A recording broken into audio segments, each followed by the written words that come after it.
Hi guys and girls, today we're dealing with Pythagoras' theorem statements. Okay, and what this is just working out which statement satisfies Pythagoras' theorem about any given triangle. So we've dealt with Pythagoras' theorem a little bit before. In this unit we're going to really start to nut it out and do some work with it.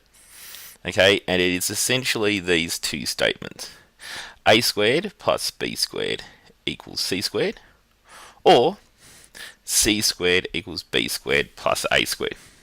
Because if they're both equal, like if a and b together, a squared and b squared together make c squared, then it really doesn't matter what order they're in.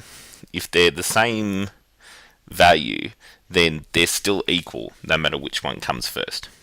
Okay? So what that really means is that in a triangle, a squared, or one of the short sides, this is our a, and if it was squared, it would come out like this, plus, we'll make this side our b, because it's also one of the short side, and if it was squared, it would come out like this, writing over the question. Okay, will equal c squared, this big square over here. Okay, that's what that really means, but I'll get rid of that because it's chopping up what we're doing.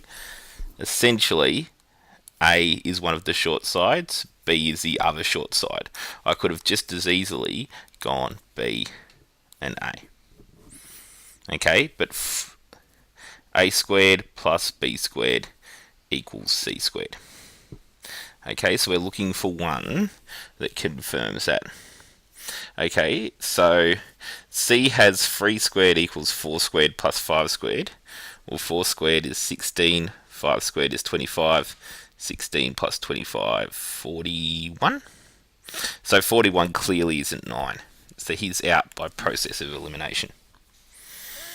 4 squared is 16, 5 squared 25, 3 squared 9, 34. 16 is not the same as 34, so he's out by process of elimination. So we must have the last one. 5 squared 25 equals 3 squared 9 plus 4 squared 16. So that one's correct. So our correct answer is C. Okay, because it satisfies that equation. That equation is right. 5 squared, 5 times 5, 25, equals 3 squared, 3 times 3, 9, plus 4 squared, 4 times 4, 16. Okay? And that'll work, making this be a right-angled triangle. Okay, so for question 2A, the answer is C. And we're done. Bye guys and girls.